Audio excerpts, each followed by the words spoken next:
अस्सलाम वालेकुम एवरीवन। तो आज की इस वीडियो के अंदर हम PBL stem robotics AI class 3 का सॉल्यूशन करेंगे।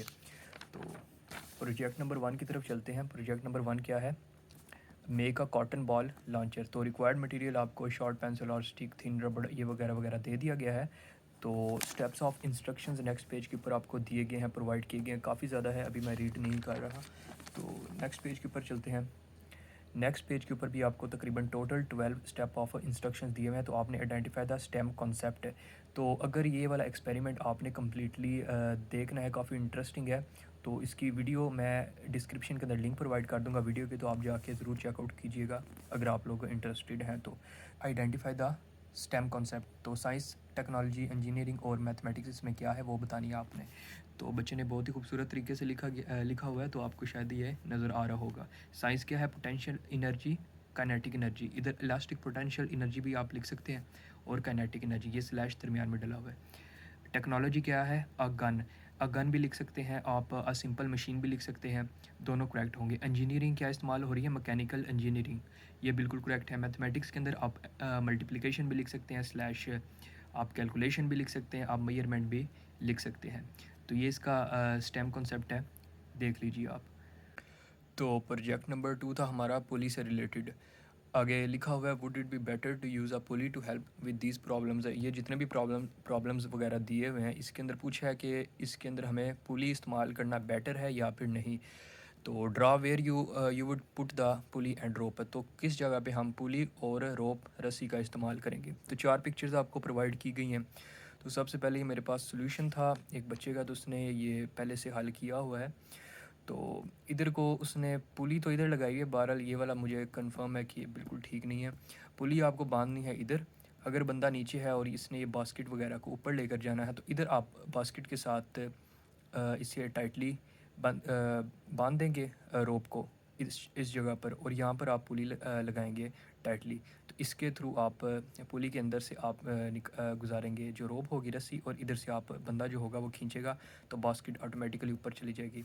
बहरहाल ये वाली दो जो शेप्स हैं, इसके अंदर मैं 100% आपको श्योरिटी के साथ नहीं जवाब दे सकता, क्योंकि पुली इधर इसने इधर लगाई है। मुझे नहीं पता क्या वजह है, क्यों इसने इधर लगाई है, और इसके अंदर भी इसने इस जगह पर पुली लगाया। पुली क्या, ये पुली तो नहीं बनी है, कुछ और ही बना हुआ है।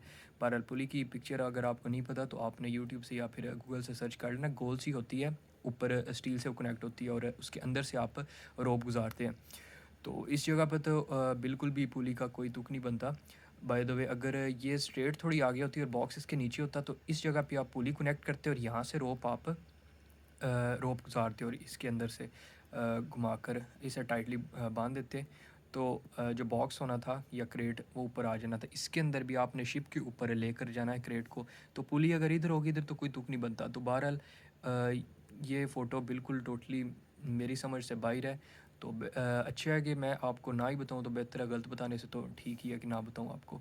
तो बाकी फ़्लैग की जगह इधर आपने पुली को लगाना है। I want to raise this flag, flag को रेज़ करना है, तो आपने इस जगह पर पुली लगानी है। ये जो बना हुआ है ये बिल्कुल भी पुली नहीं बनी हुई। आपने गोल सी इधर बनानी है पेंसिल से, और ऊपर ये जैसे ये बना हुआ है स्टील टाइप का, ऐसे आपने बना देना। बाकी ये आपने ड्रा करनी है 2 लाइन्स, और ये आपने इसके हाथ में रस्सी पकड़ा देनी है। तो जब ये पुल करेगी, यहाँ से खींचेगी रस्सी को, तो यहाँ पुली के अंदर से रोप जोन सी गुजरते हुए फ्लैग को ऊपर ले जाएगी।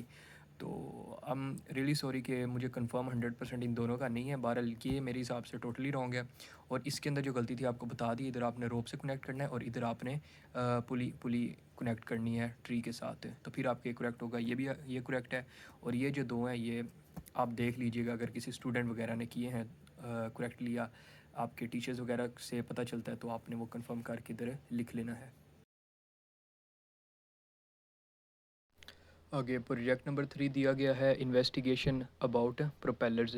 पंखों के जो उनसे पर होते हैं ना, उन्हें प्रोपेलर्स कहते हैं। तो उनके बारे में आपने इन्वेस्टिगेट वगैरह करना है। इन्वेस्टिगेटिंग क्वेश्चन है, sir Isaac Newton was a famous mathematician and scientist who lived about 300 years को। 300 साल पहले सर आइजैक न्यूटन साहब हमारे इधर फेमस मैथमेटिशियन थे और साइंटिस्ट भी थे, साइंसदान भी।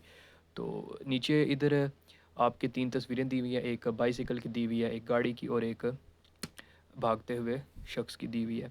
तो नीचे कुछ लिखा हुआ है, वो आप पढ़ सकते हैं। When we ride a bike वो पुश डाउन, मतलब सिंपली इसके अंदर ये है कि जब भी हम किसी चीज़ के ऊपर पीछे की तरफ फोर्स वगैरह लगाते हैं, तो वो हमें चीज़ आगे की तरफ धकेल देती है। साइकिल के अंदर हम पैडल्स को नीचे की तरफ पुश करते हैं, पैडल्स जो पहिया होता है उसे पीछे की तरफ धकेलता है और हमें ओवरऑल जो साइकिल होती है वो आगे की तरफ ले जाती है। इस तरह जो नीचे बंदा दौड़ रहा है उसके अंदर हम ज़मीन के ऊपर पुश लगाते हैं, फोर्स लगाते हैं पीछे की तरफ, तो अब वो हमें आगे की तरफ धकेलती है। तो गाड़ियों का भी यही सिस्टम वगैरह होता होगा। तो आगे नेक्स्ट पेज नंबर 7 के ऊपर दिया गया है, Isaac Newton posed many question about and did many investigations. Isaac Newton ने बहुत ज़्यादा क्वेश्चंस दिए और बहुत ज़्यादा इन्वेस्टिगेशंस वगैरह की। Look at the pictures below, नीचे दी गई पिक्चर्स को देखें, and think of A question, और एक क्वेश्चन के बारे में सोचें, दैट कुड बी इन्वेस्टिगेटेड, जिसके जो कि बनाया जा सकते हैं, अबाउट प्रोपेलर्स, प्रोपेलर से रिलेटेड, जो पंखों के पर वगैरह होते हैं ना उनसे रिलेटेड। तो नीचे आपको देख सकते हैं पंखों की बहुत ज़्यादा किस्में भी दी गई हैं और जो डिज़ाइन है उनके परों का वो भी डिफरेंट डिफरेंट किस्म का है। तो नीचे क्या लिखा गया है, my questions that could be investigated is. नीचे क्या आप जो हमने इन्वेस्टिगेट करना है क्वेश्चन वगैरह वो नीचे दिया गया है। तो आंसर दिया गया है कि के जो हमने क्वेश्चन बनाना है तो वो ऐसे होगा, how do the number of propellers, blade design and materials used in their construction affect the lift, thrust and overall performance of the propeller। तो आपने ये बताना है कि नंबर ऑफ़ प्रोपेलर्स, जो ब्लेड का डिज़ाइन होता है या नंबर्स ऑफ़ प्रोपेलर्स होते हैं कितने ज़्यादा लगे हुए हैं, 1 है, 2 है, 3 है, या मटेरियल उनके अंदर कंस्ट्रक्शन के अंदर जो सा मटेरियल यूज़ हो रहा होता है वो कैसे अप थ्रस्ट को इफ़ेक्ट करता है और ओवरऑल परफॉर्मेंस के अंदर क्या फ़र्क पड़ता है। तो ये आपका इन्वेस्टिगेट के बाद आपका ये क्वेश्चन बनेगा ऊपर दी गई तमाम तस्वीरों वगैरह को देख कर, तो ये आपका आंसर होगा। आगे नेक्स्ट पेज के ऊपर आपको प्रोजेक्ट नंबर 4 दिया गया है, स्किटल्स रेनबो एक्सपेरिमेंट। तो रिक्वायर्ड मटेरियल वगैरह दिया हुआ है, स्टेप्स ऑफ इंस्ट्रक्शंस भी दिए गए हैं। तो ये एक्सपेरिमेंट के अंदर बेसिकली आपने क्या करना है, एक बाउल लेना है और इधर अगर इधर पाकिस्तान के अंदर देखा जाए तो आपको जो यमीज़ वगैरह के मिलते हैं, कलरफुल बंटीज़ वगैरह होती हैं, उन्हें आपने गर्म पानी के अंदर जिस तरह प्लेट के अंदर ये साइड साइड पर ना राउंड राउंड आपने बना देना है, तो गर्म पानी के अंदर डालना है। तो इस तरह के कुछ रेनबो टाइप आपको दिखने को मिलेगा। अगर आपने कंप्लीट एक्सपेरिमेंट वगैरह चेक करना है तो उसकी भी मैं वीडियो डिस्क्रिप्शन के अंदर दे दूंगा, लिंक आपको प्रोवाइड कर दूंगा, तो आप उसे जाकर देख सकते हैं। यूट्यूब के ऊपर बेशुमार एक्सपेरिमेंट्स इससे रिलेटेड पहले ही किए गए आगे हैं, तो नेक्स्ट आप पेज के जाकर ऊपर देख सकते एक्टिविटी हैं। नंबर 1 दी हुई है, बियर्स कोड ब्रेकर।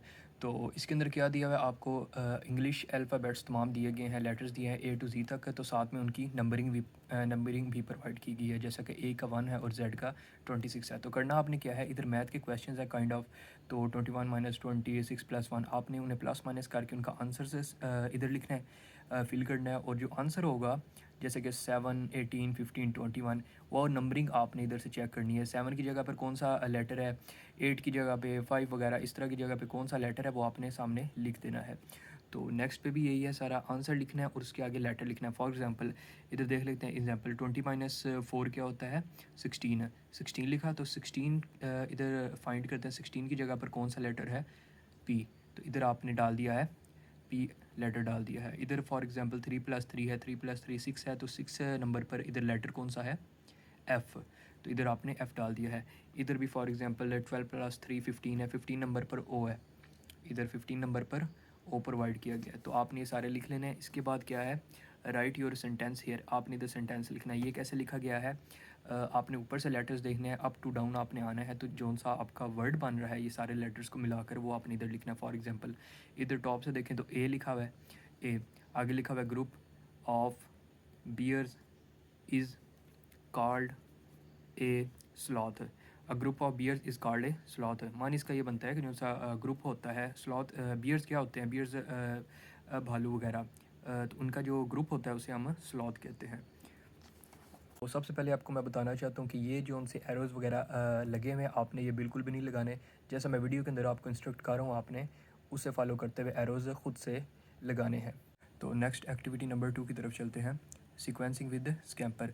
तो स्टेप्स अपने रीड करते हैं और इस पज़ल को सॉल्व करते हैं। पहले स्टेप के अंदर लिखा हुआ है, after Scamper wakes up she wants to play. जैसे स्कैम्पर उठती है उसे वो खेलना चाहती है। आगे use two forward arrows and 1 right arrow, 2 forward arrows use करें और एक right arrow. 2 code Scamper to find her ball, अपने बॉल को तलाश करने के लिए। तो पहले इन पिक्चर के अंदर देखते हैं, इस पिक्चर को आपने नहीं कॉपी करना है, इसके अंदर थोड़ी सी गलतियां हैं। तो सबसे पहले देखते हैं कि वो किधर उठी है, इधर सोकर उठी है, तो उसके बाद उन्होंने बोला हुआ है कि 2 फॉरवर्ड एरोज़ एंड 1 राइट है। तो आपने क्या करना है, दो फॉरवर्ड लगाने हैं ऊपर की तरफ, ये ऊपर भी है और राइट भी है, बिल्कुल भी ये नहीं लगाना आपने, दो ऊपर की तरफ और एक राइट की तरफ। यहाँ आपने राइट का एक एरो लगाना है। यहाँ पहुँच के बॉल उसे फाइंड हो गया, अगला स्टेप। अब याद रखिएगा अभी हम इधर हैं, तो स्टेप 2 के अंदर लिखा हुआ है आफ्टर प्ले टाइम है, खेलने के बाद, बॉल से खेलने के बाद, use 2 forward arrows and one left arrow. अब दो फॉरवर्ड हमने यूज़ करना, फॉरवर्ड इस साइड पर नहीं, ऊपर की तरफ हमने फॉरवर्ड यूज़ करने हैं, और एक लेफ़्ट एरो। ऊपर की तरफ दो एरोज़ यूज़ करने हैं और एक लेफ़्ट की तरफ। क्यों? क्योंकि उधर लिखा हुआ है to help Scamper meet up with Snicker. तो इस पिक्चर के अंदर स्निकर से वो मीटअप कर लिया। ये पिक्चर भी बड़ी डाउटफुल है, एटलीस्ट इन्हें इधर स्निकर की पिक्चर वगैरह बनानी चाहिए थी। तो अगले नेक्स्ट स्टेप के अंदर है इट्स टाइम फॉर ब्रेकफास्ट। अब इन्हें खाने का वक्त है, यूज़ 3 राइट एरोज़। तो इधर आने के बाद आपने 3 राइट एरोज़ यूज़ करने हैं, 1 2 3, इधर आपने राइट एरो लगाना है। तो उसके बाद 3 right arrows and 1 down arrow to find a fishy treat. तो ये फिशी ट्रीट इन्होंने इधर आपने डाउन एरो एक लगा देना है। यहाँ फिशी ट्रीट इन्हें फाइंड हो गया, तो ये दोनों अब खा रहे हैं। तो आगे फोर्थ स्टेप के अंदर है let's play on the slide. Slide पर इन्होंने अब खेलना है, use 1 right arrow and 2 down arrows to start sliding. 1 left arrow इधर आपने आगे, तो यहाँ आपने एक लेफ़्ट एरो इस्तेमाल करना है, ये डाउन लगा हुआ है, इधर आपने लेफ़्ट इस्तेमाल करना है, and 2 down arrows to start sliding. और इधर एक डाउन एरो और इधर एक डाउन एरो। अदरवाइज़ अगर इधर आपने लेफ़्ट नहीं लगाना तो इधर आप लेफ़्ट लगा सकते हैं, तो इधर 2 डाउन लगा सकते हैं, इसे आप ऐसे ही छोड़ दें। तो आगे लास्ट है sneaker needs a nap. Nap की ज़रूरत है अब स्निकर को, use 1 right arrow and 1 down arrow. अब एक राइट एरो इधर से आप एक राइट की तरफ जाएं और एक डाउन एरो, या आप इधर राइट लगा सकते हैं इधर डाउन लगाएं, या फिर इधर राइट लगा सकते हैं इधर डाउन लगाएं, मर्ज़ी आपकी है। तो इसी तरह आपने इस वाले को कॉपी नहीं करना, तो जैसा बताया उसके मुताबिक आपने एरोज़ वगैरह लगाने हैं। लास्ट पेज पर आपको एक्टिविटी नंबर 3 दी गई है, सीक्वेंस सॉल्वर। तो सीक्वेंस सॉल्वर क्या है, डायरेक्शन आपको दी गई है, help the fuzz get through the maze. इधर से स्टार्ट है और इधर से एंड है, आपने इस फज को इस मेज़ के अंदर से निकलने में मदद करनी है। तो ये एक एग्जांपल दी गई है। फॉर एग्जांपल इधर राइट एरो है, इधर फर्स्ट को आपने राइट की कमांड देनी है, राइट की तरफ जाएगा, इधर आ गया, इसके बाद आपने डाउन का, तो डाउन आ गया इस साइड पर, इधर है अब, इसके बाद आपने थर्ड पर राइट की एरो दे देना है इसे डायरेक्शन, तो राइट के बाद इधर फिनिश लाइन आ जाएगी। तो आपने नो यू ट्राई, आप कब आपने ट्राई करना है, तो ये फाज है और ये आपकी फिनिश लाइन है। तो करते हैं, इधर सबसे पहले आपने राइट कमांड देनी है, राइट एरो आ गया, उसके बाद आपने अप का एरो देना है, अप का एरो, उसके बाद इधर है, इसके बाद आपने राइट का एरो इधर आ गया, राइट के बाद अप का, तो अप का एरो, अप के बाद आपने इधर आ गया तो राइट का आपने देना है, तो ये आपकी फिनिश लाइन पर आ जाएगा। तो व्हाट गोज़ हेयर, तो आपने वो सारे एरोज़ है इस जगह पर, दी गई जगह के ऊपर बॉक्सेस के अंदर फिलअप कर देने हैं।